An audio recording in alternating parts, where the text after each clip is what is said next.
제가 9년 전에 우리 교회에 이제 부임을 했습니다. 그래서 두렵고 떨리는 마음으로 하나님 앞에 기도를 드리고 양목 초등학교를 돌면서 제가 기도를 드렸습니다. 뛰면서 걸으면서 기도를 드릴 때 하나님, 제가 이 교회를 어떻게 섬겨야 되겠습니까? 할 때 하나님 주신 그 꿈과 비전이 있었습니다. 마태복음 28장 19절의 말씀을 떠올려 주셔서 모든 민족을 제자 삼으라, 그런 교회로 섬기라 하는 그런 꿈을 주셔서 제가 참 당황했습니다. 어떻게 그렇게 어려운 일을 해야 되는가. 제 자신도 예수님의 제자라고 말하기도 어렵고, 또 교인들을 제자로 세우고, 또 많은 사람들, 모든 민족을 주님의 제자로 세우는 이 지상 최대의 명령을 어떻게 감당할 수 있을까. 그래서 그 비전이 하도 커서 제가 마음에 참 부담이 있었습니다. 그리고 이제 부임한 지 4년이 돼서 또 교회를 옮기게 되었습니다. 영산고등학교에 세워진 교회가 이제 밖으로 나오게 되어서 이곳으로 왔습니다. 벌써 이쪽에서 더 오래 있었죠. 저로서는 5년이 넘었는데, 그때 또 그 영산고등학교를 떠나면서 교회 이름이 좀 필요하겠구나 하는 생각을 하면서 교회 이름을 위해서 기도할 때 하나님께서 제게 주신 교회 이름이 참된 제자교회였습니다. 그래서 그것도 굉장히 큰 부담이 되었습니다. 당시 이 제자교회라는 이름으로 여러 교회가 있었는데 굉장히 유명했지만, 그러나 이런저런 일들로 인해서 그 교회 제자라는 이름이 참 무색할 정도로 그런 상황이었습니다. 그런 상황에 제자도 아니고 참된 제자, 그러한 이름을 가지고 또 한다는 게 참 마음에 큰 부담이 되었습니다. 그러면서 이 교회를 이제 여기 와서 5년을 섬기면서 또 그러한 과정 속에서 또 이런저런 이유들로 성도님들이 또 떠나게 되는 상황을 맞이하면서 과연 참된 제자 공동체를 이룰 수 있을까, 더 점점 부담도 되고 또 회의적인 마음까지도 들었습니다. 하지만 또 하나님께서 주신 비전, 꿈인지라 이것을 제가 포기할 수는 없었습니다. 마음에 부담은 있었지만 포기할 수는 없었고, 그래서 계속 기도를 하면서 어찌 보면 제가 타협을 하는 그런 생각도 있었습니다. 참된 제자교회는 너무 강한 것이 아닌가. 처음에 교회 오는 사람들이 그런 이름을 보면 누가 오겠는가, 이런 생각도 들고 조금 완화시켜야 된다, 이런 생각을 가지고 예수 제자, 그러다가 더 완화시키자. 예수님을 닮는 것도 제자니까 줄여서 예담으로 하자. 이런 생각들을 사실은 가지고 있었습니다. 그렇지만 아무리 기도해봐도 어떤 이름이 하나님 주시는 이름인지 뚜렷하게 제 마음에 감동이 되지 않았습니다. 그렇지만 교회 이름을 변경해야 되겠다는 생각을 가지고 있었고, 그래서 항존직 분들과 같이 모임을 가졌습니다. 그래서 이름 변경을 결의했습니다. 하고 하는 중에 어떤 분께서 교회 이름은 목사가 하나님으로부터 받아서 정하는 게 좋다, 이렇게 말씀하셔서 모두가 동의해 주셨습니다. 하지만 제가 아무리 기도해 봐도 어떤 이름을 제가 받기가 참 어려웠습니다. 아마 참된 제자라는 이름을 일찍이 받았지만 그게 너무 부담이 되어서 제가 받아들이지 않았던 것 같습니다. 그런 상황에 재직회와 공동회를 거치면서 하나님께서 결국 참된 제자라는 이름을 우리에게 주셨습니다. 여러분들 다 그 과정을 우리가 지켜보신 것처럼 그건 우리 뜻이 아니었습니다. 제비뽑기를 통해서 하나님께서 그 이름을 정해 주셨습니다. 근데 그 이름이 정해지는 순간 제가 마음이 기뻤던 게 아니라 저는 예담교회로 됐으면 하는 생각이 은근히 있었어요.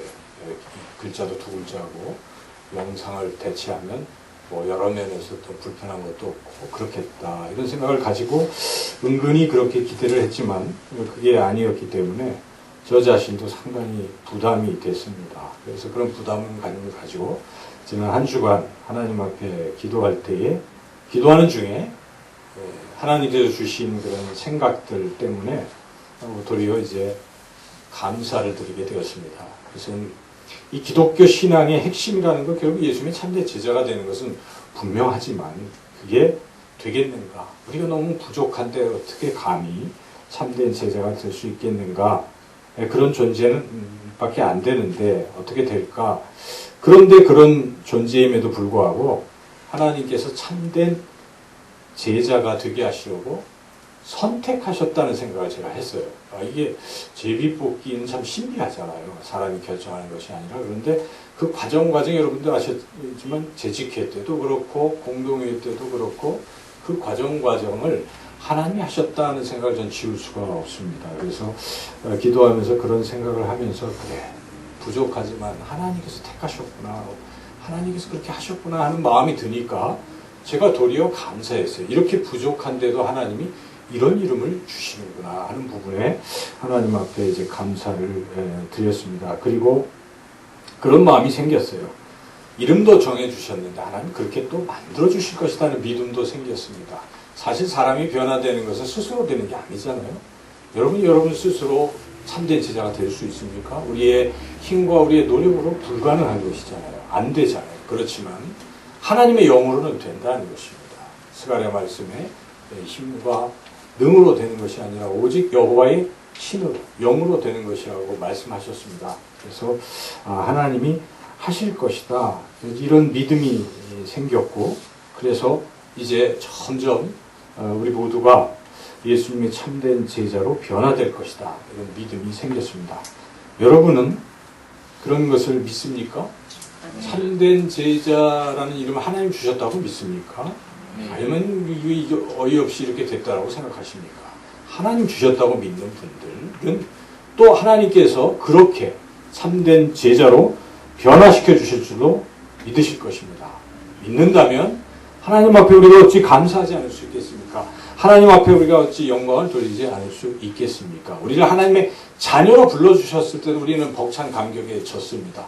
죄인으로 세상 속에 그저 그렇게 살아갈 자를 하나님이 세상 많은 가운데 우리를 하나님의 자녀로 불러주셨는데 이제는 하나님의 제자로, 참된 제자로 불러주셨다는 그런 감격 속에서 여러분 참된 제자로 주님의 말씀에 순종해서 변화되어 나가시기를, 감사하며 변화되어 나가시기를 주님의 이름으로 축원합니다. 오늘 말씀은 그 참된 제자, 참된 제자가 되는 제자도라고 하는데 제자도의 핵심을 말씀하는, 가르쳐 주시는 그러한 말씀입니다. 우리가 읽었는데요, 본문을. 지금 그 12 제자들이 예수님을 따르고 있는데 사실 다 앞뒤 내용들을 살펴보면 이 12 제자들은 예수님을 따르긴 따르지만 예수님의 고난을 따를 준비는 전혀 안 돼 있는 사람들입니다. 이들은 아마도 그 예루살렘 입성하면서 또는 그 전에 예수님이 기적을 베푸시고 사람들이 예수님을 왕으로 삼자 이런 얘기들도 듣고 했기 때문에 한참 예수님께서 진짜 이 이스라엘의 왕이 될 것이다. 이런 기대감들을 가지고 있었던 것이죠. 그래서 예수님이 왕이 되면 너는 어디, 나는 여기 이렇게 이런 자리를 차지하게 될 것이다. 이러한 기대감을 가지고 있었던 것이죠. 그래서 예수님이 고난을 당하신다, 죽으신다 이런 것은 생각하지 않고 있던 제자들인 것이죠. 그저 좋으신 왕으로만 예수님을 따르려고 하고 있었던 것입니다. 그러한 제자들이가 예수님을 따라오기가 참 어려운 사람들인 것이죠. 그렇지만 우리 예수님께서는 제자들이 그런 사람인 줄 아시면서도 예수님이 이 제자들이 참된 제자가 될 것이다 하는 그러한 기대를 저버리지 않으셨다는 것입니다. 아유, 얘네들 상황을 보니까 이거 뭐 희망이 없다. 얘네들 안 되겠다. 어부니까 어부로 돌려보내자. 이렇게 생각하신 것이 아니라 끝까지 한번 우리 주님이 선택하셨기 때문에 제자로 선택하셨기 때문에 이들을 주님의 참된 제자로 세우시려고 주님이 생각하신 것입니다. 그렇게 기대하신 것입니다. 그래서 주님께서 이제 십자가를 지기 직전 상황에서 마지막으로 제자들에게 특별한 가르침을 주시는 것입니다. 그 가이사랴 빌립보에서 예루살렘으로 가는 그 길에서 지금 제자들에게 마지막 제자도 교육을 시키고 계시는 것이죠. 그 시작 부분에 우리가 이 말씀을 읽고 있는 것입니다. 그래서 주님은 포기하지 아니하시고 부족하지만 참된 제자가 되기를 기대하시고 가르치시는 제자도의 핵심의 말씀을 우리 모두가 이제 귀 기울여 들으시고 은혜 받으시기를 축원합니다. 우리 예수님께서 제자들에게 주신 그 제자도의 핵심이 무엇입니까? 핵심은 34절에 있어요. 아주 유명한 말씀입니다. 여러분 기억해 두십시오. 마가복음 8장 34절은 외워야 될 말씀이기도 하고 제자도의 핵심입니다. 마가복음 전체에서 핵심이 이 말씀인 것이죠. 제자도의 핵심 34절을 같이 한번 읽겠습니다. 우리와 제자들을 불러 이르시되 누구든지 나를 따라오려거든 자기를 부인하고 자기 십자가를 지고 나를 따를 것이니라. 예수님이 처음 제자들을 부르실 때 마가복음 1장 17절 16절에 나오잖아요. 그때는 이런 말씀 안 하셨습니다. 처음 부르실 때는 뭐라고 부르셨습니까? 그때 예수께서 이르시되 나를 따라오라 내가 너희로 사람을 낚는 어부가 되게 하리라 이렇게 말씀하셨어요. 그냥 따라와라 이렇게 말씀하셨던 주님이 이제 십자가를 지러 가시기 전에 마지막 제자들에게 심각하게 말씀하실 때는 무엇이라고 말씀하십니까? 이제는 어떻게 하라고 말씀하십니까? 자기를 부인하고 자기 십자가를 지고 나를 따라오라고 말씀하시는 것입니다. 이게 바로 예수님을 따르는 제자들의 마땅한 도리, 제자도의 핵심인 것입니다. 그것은 자기를 부인하고 예수님을 따르는 것이요 자기 십자가를 지고 예수님을 따르는 것입니다. 참된 제자도의 핵심 첫 번째, 자기를 부인하고 예수님을 따르는 것에 대해서 우리가 함께 은혜를 나누려고 합니다. 자기 부인이라는 게 무엇입니까? 자기 와이프는 아니겠죠. 자기 부인이 뭡니까? 자기를 부인한다는 것입니다. 여러분 존재를 부인하라고 하면 발끈하죠. 누가 나를 무시하면 어떻게 합니까? 화가 나잖아요. 그렇죠. 나라는 존재를 우리는 부각시키고 싶어 합니다. 어디를 가든지 내가 좀 드러나고 싶어 하는 것이 인간의 심리인데 예수님은 참된 제자는 뭐라고 말씀하십니까? 자기를 부인하라고 말씀하시는 것입니다. 자기의 존재를 부인하는 것이 자기 내부로부터 자아로부터 끌어오르는 여러 가지 생각들, 욕심도 있을 것이고 여러 가지 모든 것들이 있을 것입니다. 그런 것들, 주장도 있고 또 어떤 요구도 있고 이런 것들을 철저히 부인하고 포기하라고 말씀하시는 것입니다. 그게 자기 부인입니다. 예수님을 따르기 위해서는 그게 필요한 것입니다. 자기를 부인하는 것이 필요한 것이죠. 사도 바울은 예수님을 따른 참된 제자였습니다. 그래서 사도 바울이 갈라디아 교인들 너희들도 그렇게 참된 제자가 되라고 뭐라고 말씀하십니까? 갈라디아서 2장 20절에 내가 그리스도와 함께 십자가에 못 박혔나니 이제는 내가 산 것이 아니요 오직 내 안에 그리스도께서 사신 것이다. 내가 죽었다라고 선언하고 있습니다. 그런 것입니다. 자기 부인은 자기가 죽는 것입니다. 자기의 옛사람이 죽는 것입니다. 예수님 안에서 새롭게 태어나는 것이죠. 과거의 옛사람이 자꾸 살아나서 그것이 드러나고 그것을 주장한다면 참된 제자로 그렇게 살아가기는 어렵다 하는 것이죠. 오늘 본문에 등장하는 수제자라고 하는 베드로는 어땠습니까? 자기를 부인했습니까?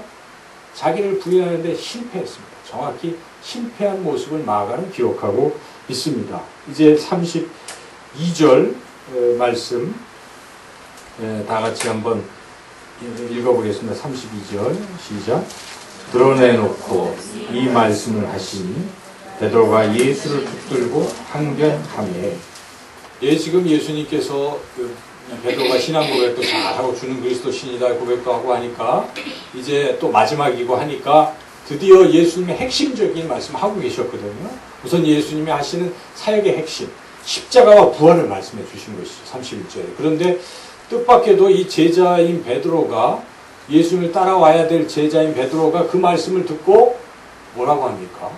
우리가 읽었듯이 항변하는 것입니다. 붙들고 항변하며. 여기 표현이 항변이라는 게 뭐 그냥 저항하며 얘기한다 별로 그렇게 나쁜 뜻처럼 느껴지지는 않지만 원뜻은 그런 뜻이 아닙니다. 원뜻이 이게 이제 에피티마오라는 단어인데 이 단어는 마가복음에서 어떻게 쓰였냐면 우리 예수님께서 마귀를 침묵시키되 조용히 해라. 딱 할 때 이 말씀을 하신 거예요.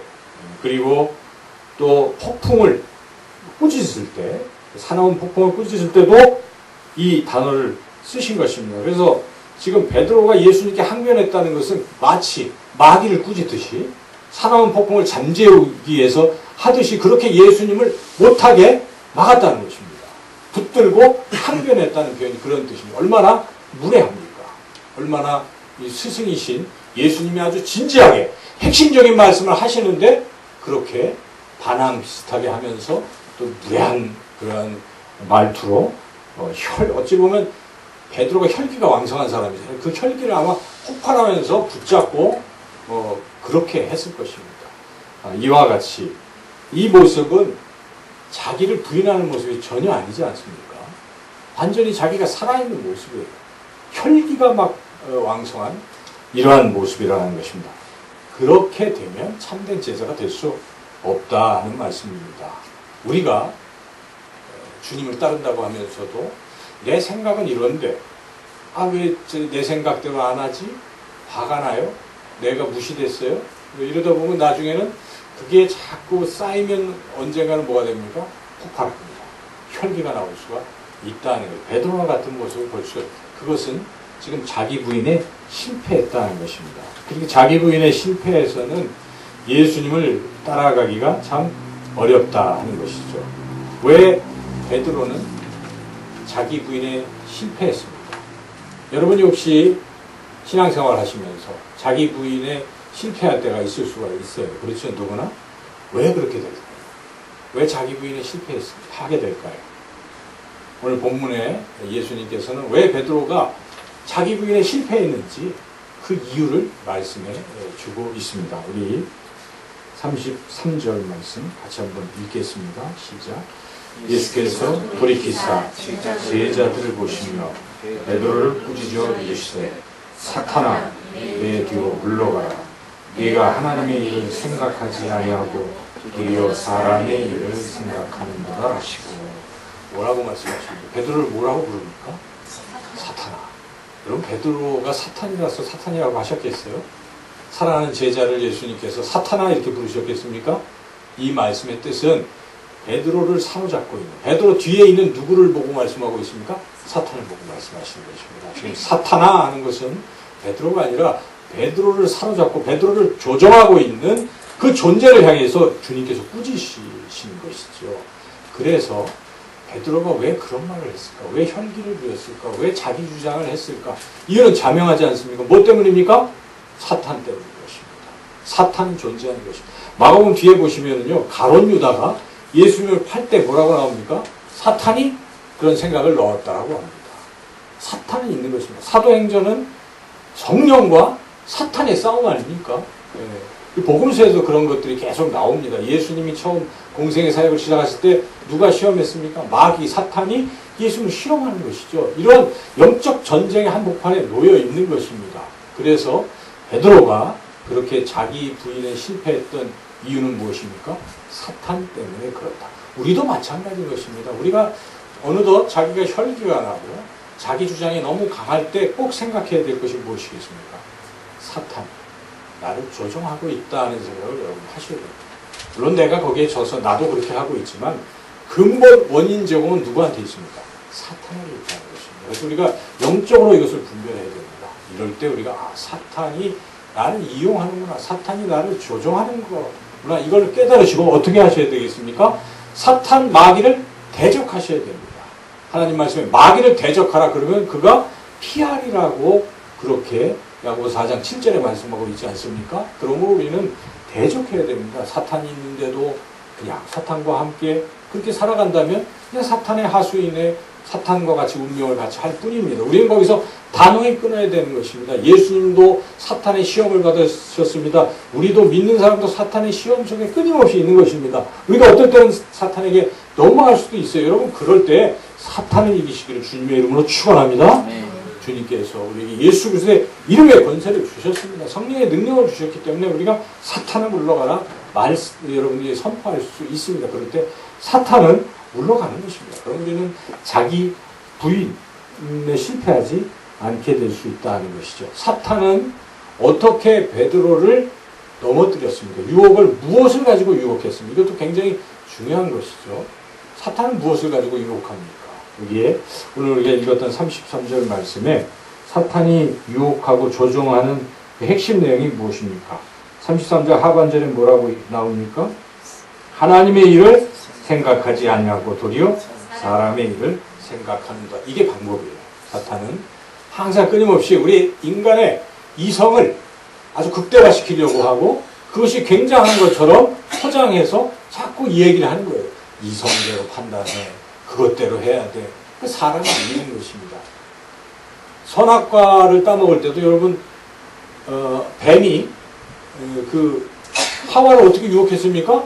이거 먹음직스럽고 뭐 하면서 이거 먹으면 눈이 밝아져 어찌 보면 그럴 것 같아요. 그렇게 사탄 마귀는 우리 사람들을 유혹하고 넘겨뜨릴 때 뭘로 합니까? 사람의 일, 그럴듯한 이런 것을 자꾸 생각하게 한다는 것입니다. 그렇게 되면 넘어가는 것입니다. 그게 사람의 일이고 자기 주장이 되는 것이죠. 이성적이고 보편적인 그것이 진리라고 믿는 거 아니겠습니까? 그래서 그것대로 따라가는 것이죠. 그렇게 하면 넘어간다는 것이죠. 그때 무엇을 생각하라는 것입니까? 하나님의 일을 생각하라는 것입니다. 여러분 관점이 바뀌면요 생각이 바뀝니다. 신앙의 모습이 바뀌거든요. 항상 누구 중심으로 생각합니까? 하나님 중심으로 생각해 보십시오. 교회에서도 봉사하실 때 내 일로 생각하면 시험에 빠져요. 누구는 안 하고 나 혼자 고생한다. 뭐 이렇게 생각하면 시험에 빠지지 않습니까? 그렇게 생각하지 하나님 중심으로 생각하시는 것입니다. 어떤 일이 진행될 때도 이것은 누구의 일로 생각하시라는 것입니까? 하나님의 일. 물론 그것이 하나님의 일이 아니라면 우리는 나가서야 되겠지만 이게 하나님의 일이라고 생각하시면 어떻게 해야 되겠습니까? 그것은 자기 생각을 버려야 되는 것이죠. 그럴 때 자기 주장이 사라질 수 있습니다. 항상 여러분 삶에서 모든 관점을 하나님 관점으로 또 하나님의 일을 먼저 생각하시고 사람의 일을 뒤로 하시면 그게 바로 자기 주장을 하지 않고 자기를 부인하는 그런 삶이 된다 하는 것입니다. 그렇게 한다면 우리는 예수님의 참된 제자로 그렇게 살아갈 줄로 믿습니다. 두 번째, 참된 제자도의 핵심은 자기 십자가를 지고 예수님을 따르는 것이다 하는 것입니다. 오늘 그 말씀에 자기 십자가를 지고 따라가 이렇게 되어 있잖아요. 자기 십자가를 지고 따르는 것이 무슨 뜻이겠습니까? 우리도 십자가 하나 지고 따르는 것입니까? 무엇입니까? 자기 십자가 목에 걸고 따라가는 것입니까? 무슨 순환절 행사 때 나무로 십자가 만들어갖고 등에 지고 가면 그게 자기 십자가를 지는 것이 아니겠죠. 자기 십자가를 지는 것의 의미를 예수님이 다시 한번 말씀해 주시는 것입니다. 그래서 34절에 그렇게 말씀하신 후에 연이어서 하시는 말씀, 이게 자기 십자가 이야기하는 것이죠. 그래서 그게 35절이 핵심이겠죠. 35절을 읽어보겠습니다. 누구든지 자기 목숨을 구원하고자 하면 잃을 것이요 누구든지 나와 복음을 위하여 자기 목숨을 잃으면 구원하리라. 자기 십자가 지는 게 무엇이겠습니까? 예수님과 예수님의 그 복음을 위해서 헌신하는 삶이 자기 십자가를 지는 삶입니다. 그 자기 십자가에는 때로는 죽음도 포함이 될 수 있습니다. 순교하시는 분들의 이야기인 것이죠. 우리 삶에서도 그런 희생과 순교가 포함되고 이것이 자기 십자가를 지고 예수님을 따라가는 것이다 하는 것이죠. 여러분 예수님을 따라가는 게 그냥 아주 순탄하게 가는 것이라고 생각하십니까? 물론 처음에는 그럴 수 있어요. 제자들이 처음에 예수님 따라갈 때 어땠습니까? 그냥 오병이어 기적 베풀어 주시지, 그 다음에 막 죽은 자들 살리시지, 사나운 광풍도 잔잔하게 해주시지, 그냥 좋잖아요. 예수님 따라가면 이런 것이구나. 그런데 지금 막바지에 와서 예수님이 제자들에게 정말 진실로 요구하시는 것이 무엇입니까? 자기 십자가를 지고 나를 따라. 나는 이제 십자가를 지고 하는데 너희도 나처럼 자기 십자가를 지고 나를 따르라고 말씀하시는 것입니다. 그게 신앙의 성숙한 신앙의 모습이라는 것입니다. 그래서 우리가 예수님을 따르는 것을 너무 쉽게 생각하는 경향이 안 된다는 것입니다. 우리는 주님을 따라가면 결국은 고난의 십자가를 지고 따라가는 것이구나 이런 생각을 해야 된다. 그런데 여러분 그 고난으로 끝나는 게 아니지 않습니까? 고난 뒤에는 영광이 기다리고 있는 것입니다. 근데 또 뒤집어서 영광만 우리가 생각하면 안 되지 않습니까? 고난 없는 영광이 있을 수 있겠습니까? 그런 말 많잖아요. No cross, no crown. 학원 같은 데 붙어 있지만 이 말씀을 얘기하는 것입니다.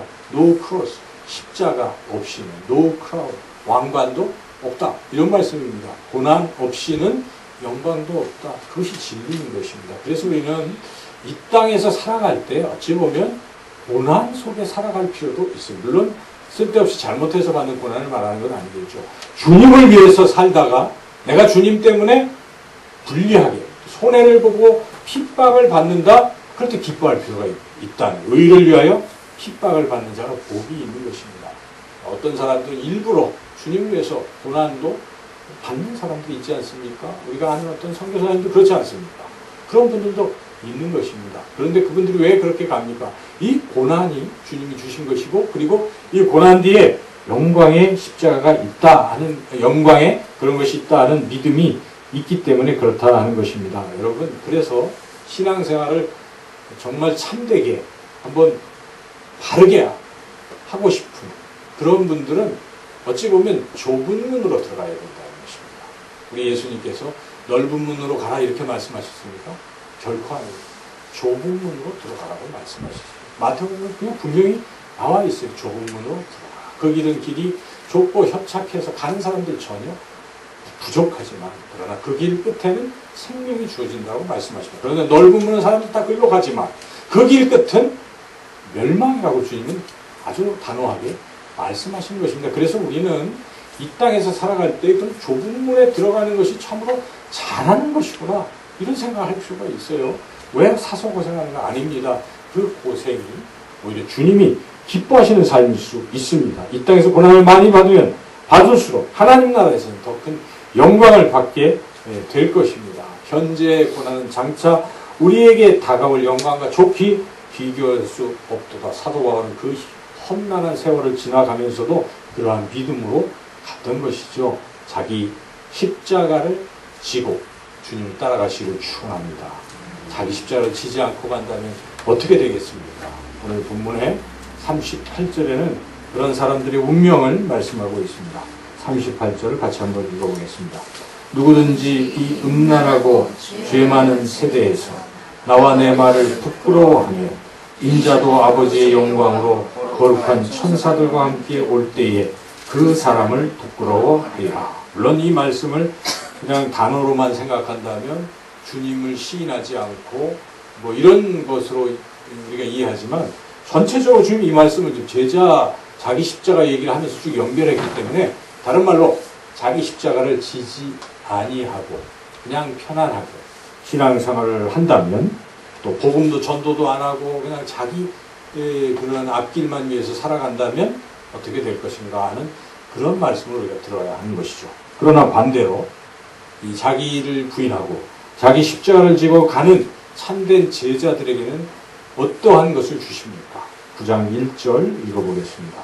또 그들에게 이르시되 내가 진실로 너희에게 이르노니 여기 서 있는 사람 중에는 죽기 전에 하나님의 나라가 권능으로 임하는 것을 볼 자들도 있는가 하십니다. 이 뭐 권능이 뭘까? 뭐 죽기 전에 보는 것이니까 이 제자들이 살아생전에 다 본 것이라면 무엇이겠습니까? 이제 9장 넘어가면 변화산에서 예수님께서 흰옷 입고 모세와 엘리야와 함께 변형되는 그러한 영광스러운 모습, 그것을 1차로 가리키겠죠. 그러나 그것뿐만 아니라 이 제자들은 예수님이 십자가에 죽는 것도 봤습니다. 죽음은 영광입니다. 사람들은 죽음이 어떻게 영광이냐고 하지만 성경에서는 요한복음도 그렇고 복음서에서는 죽음이 곧 영광입니다. 죽음을 통해서 하나님 아버지께서 영광을 받으신 것입니다. 죽음도 영광이요. 죽음 뒤에 사흘 만에 다시 부활하신 것도 영광입니다. 그 죽음과 부활을 제자들이 본 것입니다. 그리고 부활 후에 40일 만에 어디로 어떻게 하셨습니까? 예수님께서 하늘로 승천하셨습니다. 이 모든 게 영광스러운 것. 이것을 제자들은 다 목도하고 있다는 것입니다. 주님을 따라가는, 자기를 부인하고 자기 십자가를 지고 따라가는 예수님의 참된 제자들에게는 이러한 영광이 주어진다 하는 것입니다. 우리는 죽음 뒤의 세상을 보지 않았기 때문에 잘 모르고 상상도 안 됩니다. 단지 성경을 통해서 우리가 그렇게 믿고 살아갈 것입니다. 여러분, 죽음 뒤에 여기 있는 여러분 모두는 주님의 참된 제자가 되어서 이렇게 주님과 함께 영광 속에서 살아가게 되실 줄로 믿습니다. 기도드리겠습니다. 하나님 감사합니다. 부족한 우리를 주님의 참된 제자로 뽑으시고 선택하시고 또한 불러주셨사오니 이제 주님께서 우리를 인도하심을 믿고 제자들도 그런 상황 속에서 주님이 포기하지 아니하시고 배신하는 제자들도 여전히 품으시고 부활하신 후에도 갈릴리의 바닷가에 그들을 부르시고 끝까지 그들을 돌보셔서 그들 모두 주님의 참된 제자로 세워주셨사온데 주여 우리 모두도 주님께서 불러주셨기에 참된 제자가 되게 하실 줄로 믿습니다. 주님 주신 말씀대로 이제는 자기를 부인하는 것을 생활화하며 또한 자기 십자가를 지고 가는 것을 기쁨으로 여기며 주님을 따라가는 우리 참된 제자교회의 모든 성도님들 다 되게 하여 주시기를 간절히 원하오며 예수님의 이름으로 기도드리옵나이다. 아멘.